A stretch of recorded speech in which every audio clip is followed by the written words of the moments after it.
Folks, do you know the definition of insanity is? Doing the same thing over and over again, expecting different results. The one thing I like about Mr. Jason Pritchard is he only needs to touch the hot stove once That's right. and he won't be doing it again. Jason, how you doing? I am doing great. Zuber, how are you? I'm doing wonderful, man. So let's remind people what the hot stove was for you last year. And more importantly, talk about how you will be avoiding the hot stove this time. Yeah, no, I think it's a great topic for conversation. It's something that my team and I are openly discussing right now in all of our meetings. And for us, the hot stove for us was loading up on a bunch of flip properties heading into summer of last year that we ended up taking either significant haircuts on when we sold them in the beginning of 2023, or we broke even, or they just became, really problematic properties for us. And so we're being very, very cautious about the types of deals we're taking on right now, the margins that are in those deals, and very specifically the time frame. So if we're looking at projects that have long runways, big rehabs, we have the city involved, we have plan check, we have permits and all that stuff, unless it's just like some grand slam deal, we're not even going to take a look on it. It'll be a quick pass, and we're looking at some other things. So we're really preparing and trying to learn the lessons that we learned, in 2022, and trying to be better business people now.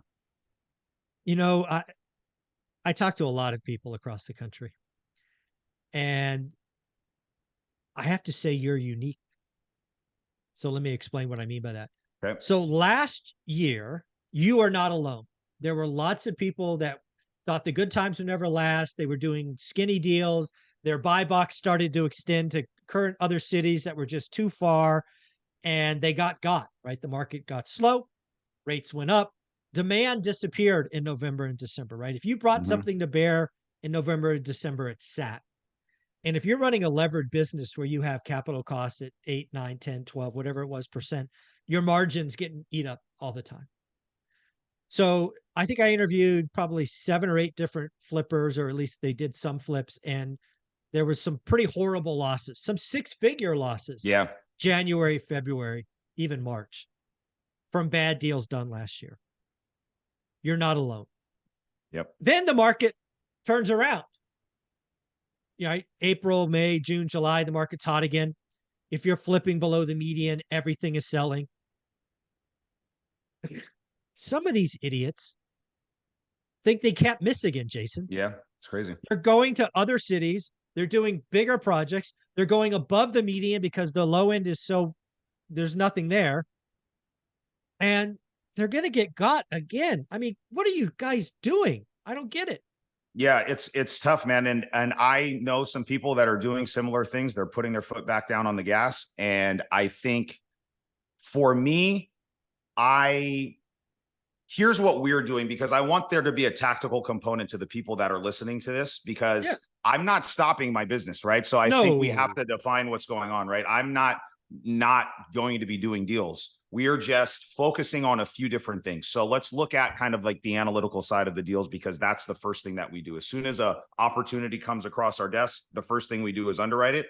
And our underwriting, when we start, the first thing that we look at is what is the property worth if it's going to be a flip property or a wholesale or something like that. And you need to start adjusting down those numbers a little bit right now, right? I'd say minimum of 5 to 10%. I'd say 5% at the absolute bare minimum. You need to be paying closer attention to the actives and the pendings that are in the market, and stop looking at comps that were from early in the summer or the spring when that market was picking up right now, guys, right? These are the lessons that you can apply, right? So look at what's selling right now. Ideally 30 days, and that's it. If you can't find 30 days, call the agents that have the active and the pending listings and find out what's their activity level like. What are the offers coming in like, right?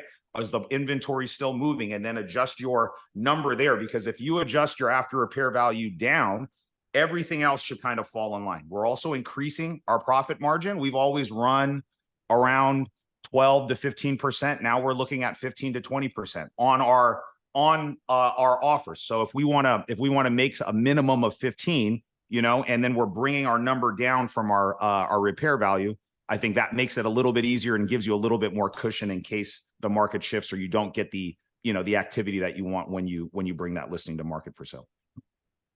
Yeah. And the other thing I think I've heard you say, and I just want to hit again, is you're actually actively looking at how quickly you can get the money back, which is part of your return, right? How fast you can get it back. So you'll be wholesaling, not to put words in your mouth, but wholesaling more, doing lipstick more. And yeah, go ahead. Yeah. What we're doing, and this is something that is maybe a little bit more unique to us, because I've done a very good job of making relationships with my private money lenders. And my lenders, I have not had one lender that has said, hey, Jason, I'm going to sit out this market and just kind of wait to cool things off, right? So I have access to a lot of money. And what we're doing right now is, if the deal meets our criteria, we're finding that the sweet spot actually for us is not even just a typical wholesale or assignment. It's closing on it, right? And then putting it right back on MLS. And we're making a spread that is much closer to what our projected profit margin would be as a flip than what we would do as a wholesale. So let's say we're going to make 50,000 or 60,000 on a flip. We only maybe make, 20 or 25 on an assignment. We can make 40, 45 just by sticking on the market and listing it as is. And so that's really kind of what we're doing. And it serves the same purpose. We're in and out in 30 days. There's a little bit more inherent risk because you are buying it. So the caveat to this is you have to have the means, the resources, and the capability to see the rehab through if you don't get an offer that that you like, just listing it as is. So that's really what we've been doing a lot of the last 60 days. And that's kind of our game plan going into the summer, is taking our competitive advantage, which is access to raise money, having that capital there, closing on those properties and trying to extract maximum value. Because once it goes on MLS, guys, your typical cash buyers that buy like on assignments, right? That's not really who we're looking to sell it for. We're looking to sell it more for the mom and pop investor, the person that's only doing 1 or 2 deals a year that can be happier with a little bit of a thinner margin. They're swinging the hammer on the project themselves, so they save money on their rehab costs. That's kind of the profile of the buyer that we're looking for, as opposed to somebody like me that flips 80 houses a year and really, runs much tighter margins, is going to give you a smaller offer. So that's kind of our strategy heading into the end of this year. I think that's wise advice. So let me kind of play it out what I heard. So basically, your strategic advantage is you've been marketing for deals for years and never stop. Yep. That means you get lots of at bats. You get lots of leads. What you're going to do today is you're going to take a lead down. You are going to be leveraging private money. More on that in a second. You're going to clean it out, and you're going to put it up as close to as is as possible. Probably spending less than 3 or 4 grand. I'm guessing. Literally just a clean out, maybe clean out and securing the property. So 5,000 or less. Yeah, that's it. Okay. And then what you're going to do is you're going to sit on it for 3 or 4 weeks. If you're obviously getting offers, so this works. But if for some reason a house didn't, then you would put it into the flip mix and you would just start to flip there. Is that fair? Yeah, that's it. So you almost hit it right on the head. We have a 2-week window basically from when it lists to if we don't accept an offer. And during that 2-week window, we're collecting all of our bids, lining up all of our subs. We're very open with them and saying, hey, this is listed on the market. So if you pull it up, you're going to see that it's for sale. Right. If we get a number that blows us out of the water, we're just going to sell it as is. But if we don't, then we're going to be ready. And we've done so much business with our guys that they know that they're not going to get, every single deal that they go walk. And so for us, it's worked very well for us. I'd say, minus 1 or 2, 90% of the properties that we've put down this route, we haven't had to pull back off the market and rehab. And so there's no foolproof plan, right? There's risk with everything. But this for us works very, very well because I think it's awesome. I like extracting the maximum value. Not every flipper out here has the relationships that I have and the ability to raise money. A lot of people are still using hard money lenders, or they just don't have access to it. And there's big prepayment penalties and all these things when you pay off early. And so for us, my lenders are happy because we can just turn their money over faster. And so I'm having a very open, honest discussion with them saying, hey, here's what our plan is. But the goal is if we sell it in 30 days, we want to have another opportunity right there, and we can pay them their origination fee over again. So, if we can turn their money 4 or 5 or 6 times as opposed to 2 or 3 in a year, they make more money. So it's a win-win for everybody. Well, that's exactly where I was going to close on this. Your private money wants you to pay them off fast, because sometimes when you do private money, you're just doing interest only. So they look at getting paid off in 3 months as a bad thing, right? I was making 10, now I'm making 0. But what you just highlighted, I think some people missed. You pay what's called an origination fee. Is it 1%? 1%. It's equal to 1% of the amount that I borrow, right? So I have, so here's a real world example. I have a deal in Modesto right now. Okay. We paid $280 for it, and I'm selling it right now for $330 as is. Okay. So my lender I borrowed $350,000. So originally what I was going to do was spend about 60, 70 grand rehabbing it. And then we were going to sell it in the mid fours. Modesto's a little bit further away from our home market, right? Even though the dynamics are similar to Fresno, it's not our backyard. It was a deal on paper, right? We bought it for $280. We're selling it for $330 as is. We're selling it off market, no commissions, no closing costs. And we're going to walk with like about 40 grand. And I think we were going to flip it and make maybe 60 if everything went right. But I learned from last year that it's very easy, right? That $60,000 or $70,000 rehab budget can turn into 80. And that $450 resale price turns into $430 after credits and, you know, some price reductions and things like that. And I'm making the same amount of money, guys. And I get that money, the speed of capital, the velocity of money is turning much faster in my business. And it's a win-win for everybody. My lender was like, great, no, let's do it. Just roll it into the next one. Let's just keep the money working. So I think everybody's happy. So again, in this case, they made $3,500 just loaning you the money. Plus the interest on the first, I think I'm paying them a month's worth of interest after it's all said and done. Yeah. So they'll make like five, 6 grand. For 30 days. Yep. Rough 45 days, whatever it is. Yep. Yeah. And then they get to do it again. That origination fee is a nice kicker.